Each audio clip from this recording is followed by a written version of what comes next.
Adakah uangmu 100 juta menyekolahkan anakmu ke pesantren supaya hafal Quran, supaya hafal hadis, ahli fikih, ahli tafsir? No.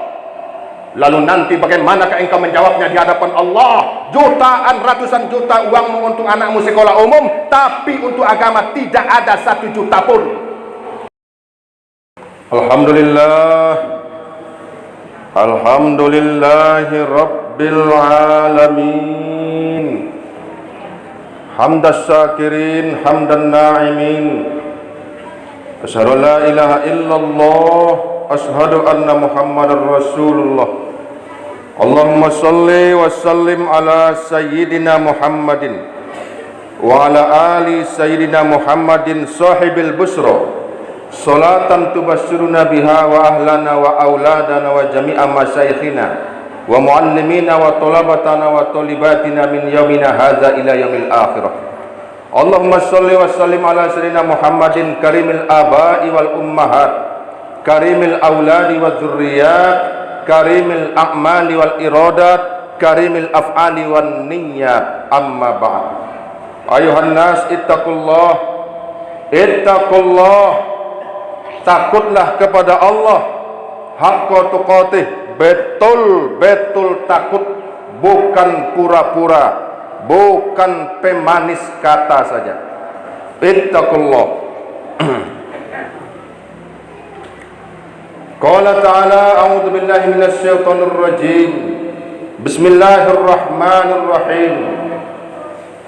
Allazina immakkannahum fil ardi aqamus shalah wa atuz zakah wa amaru bil ma'ruf wa nahau 'anil munkar walillahi 'aqibatul umur. Surah Al-Hajj ayat 41. Jamaah khutbah Jumat Masjid Taqwa Kampung Padang, Air Bangis, nagari yang mulia yang dicintai Rasulullah, nagari yang pertama datang Islam ke Pasaman Barat, saudara-saudara. Hadirin sekalian, beruntunglah dahulu ulama-ulama datang dari Makkah dengan kapal laut mendaratnya di Air Bangis, sehingga orang Air Bangis beberapa sekolah di Makkah Al-Mukarramah bersama para ulama-ulama terkenal dari Minangkabau seperti Syekh Ahmad Khatim Al-Minangkabawi, sehingga kuburannya ada beberapa titik di sini. Bahkan ke ujung Gading, ulama yang hebat itu dari Air Bangis darahnya, Syekh Adlan, Tuan Adlan, sehingga sekolahnya sekarang di sana Adlaniyah, pondok pesantren Adlaniyah dari Air Bangis, Syekh Adlan.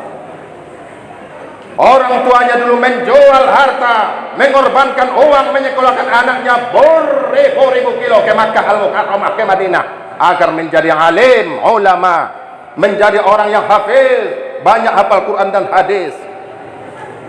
Pengorbanan itulah yang membuat Air Bangis menjadi nagari yang barakah, sehingga sampai sekarang banyak ahli zikir, ahli ilmu.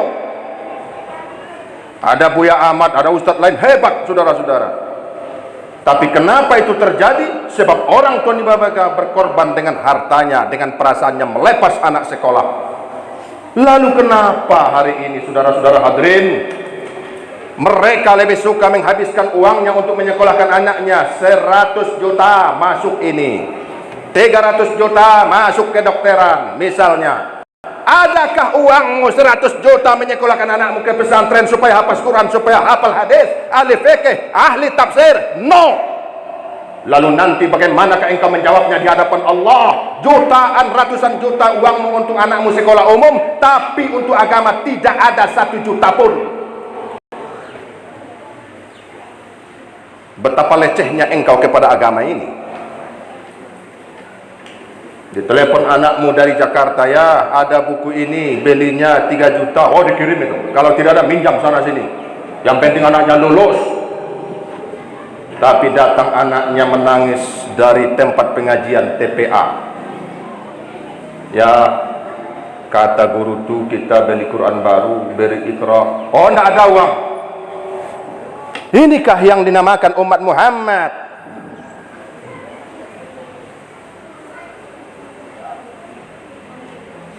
Jamaah yang dimuliakan Allah, Takutlah pada Allah. Ittaqullah. Takwi sabana-bana takwi. Ndak pura-pura dah.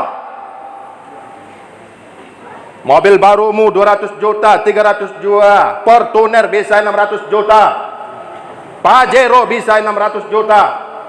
Ada Alphard miliaran. Ada uangnya semiliar menyekolahkan anaknya ke Mesir, ke Maroko, ke Turki, ke Makkah, Jazirah Arabia untuk dia bisa menjadi ulama. Tidak.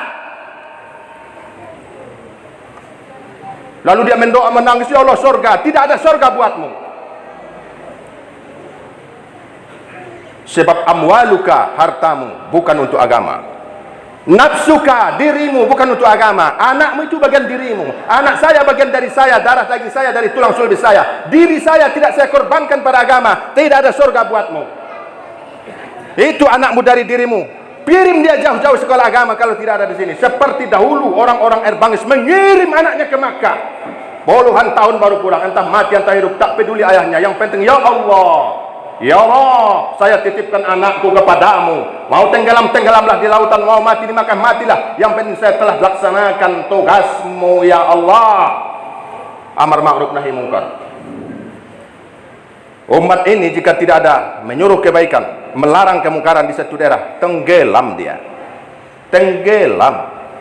Pernah dengar Aceh tsunami? Tenggelam. Bukan tidak banyak ulama di sana, banyak. Bukan cuma banyak, banyak. Pesantren banyak. Yang kurang itu adalah amar ma'ruf nahi mungkar. Kalau cuma ahli zikir, saudara, saya punya alat zikir nih. Kalau tasbih itu kurang, karena cuma 100 saja satu putaran. Ini bisa 10.000. Lalu saya berzikir saja di kamar, bahwa ada anak muda main judi online, judi online, main game, nonton porno di pinggir jalan. Saya nenek mama, saya biarkan saja. Saya kan koti adat di kampung saya nenek mama saya. Lalu saya berzikir, yang penting saya tenang. Ala bizikrillah tatmainnul qulub. Tak peduli saya orang lain, yang penting saya zikir. Tariqat Naqsyabandi, ambil tasbih, la ilaha illallah. Tariqat Saman, la ilaha. Lalu kau biarkan generasi muda menjudi online sepanjang sampai jam 4, sampai subuh, sampai pagi, sampai dia stres, banyak yang mati. Engkau tidak akan ke surga. Tidak. Karena tugas ulama, tugas Nabi dan Rasul adalah amar ma'ruf nahi mungkar. Kalau cuma mengajak orang pada kebaikan, oh mudah itu, mudah. Tapi siapa yang berani nahi mungkar? Siapa? Habib Rizik Syihab, Bahar bin Smith. Siapa lagi yang berani nahi mungkar nih? Keturunan Nabi, ulama-ulama.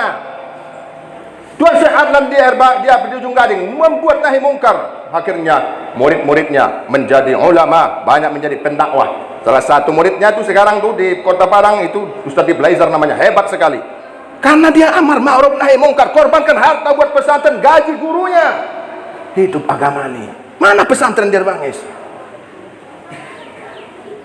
Masya Allah, saudara-saudara, saatnya buat rumah tahfiz. Satu jorong, satu rumah tahfiz.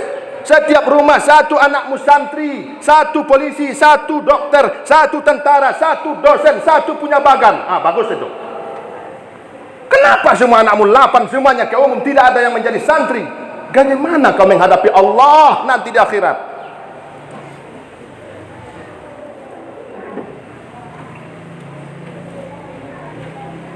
Wahai Jibril, ya, turunkan bala ke dunia, ke kampung Anu. Turun Jibril bersama pasukannya. Akan menurunkan wabah, menurunkan bala. Lalu naik kembali Jibril dan pasukannya. Ya Allah, loh kenapa kamu naik kembali? Kamu kan sudah saya berikan sprint, surat perintah. Saya tak tega. Kenapa? Kamu kan tinggal jatuhkan bala. Saya sudah perintahkan. Komando sudah ada. Kata Jibril dan pasukannya, kami tak tega. Di Erbangis tuh, misal nih ya, maaf. Di Erbangis tuh banyak ahli zikir. Kami tengok sholat, padat sholat Jumat kami tengok. Baca sholawat, ahli zikir banyak di situ yang sholat tahajud menangis. Kami tak tega, masa orang kampung seperti itu diberikan bala.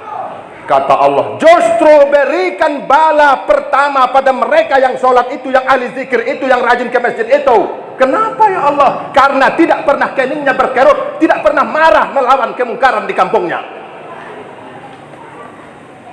Ini hadis.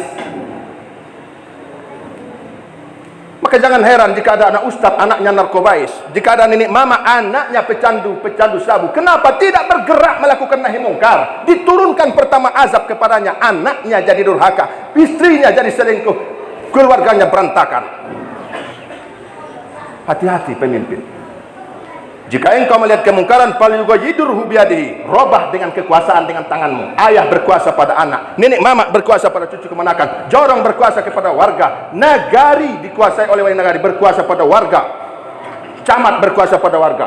Yang pertama melakukan kemungkaran itu diberantas penguasa, the power leader. Saya tidak ada kekuasaan saya. Kamu kan ayah, kamu penguasa di rumahmu, kamu wajib. Judi online ini sekarang, waduh, tadi malam saya pulang dari Selaping ceramah Islam yang raj, di sepanjang jalan, di beberapa titik, di jembatan, dekat jembatan, di Pesawangan, semua pemuda tuh, ada 5 orang berbaris nih, ondanya di depan, tak ada yang bercakap, semua asyik, dia asyik. Inikah nanti ketika datang Dajjal yang menjadi pasukan Dajjal itu? Ya, iya, yes.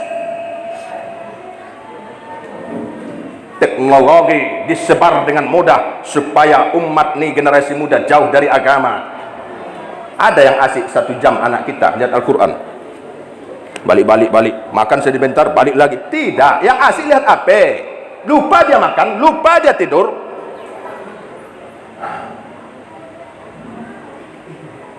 Sampai di sini khutbah kita, semoga sedikit memancing kepada kita kesadaran sosial, kesadaran kepada lingkungan. Tidak cukup engkau hanya menjadi soleh secara pribadi, harus engkau ikut terlibat aktif memperbaiki lingkunganmu.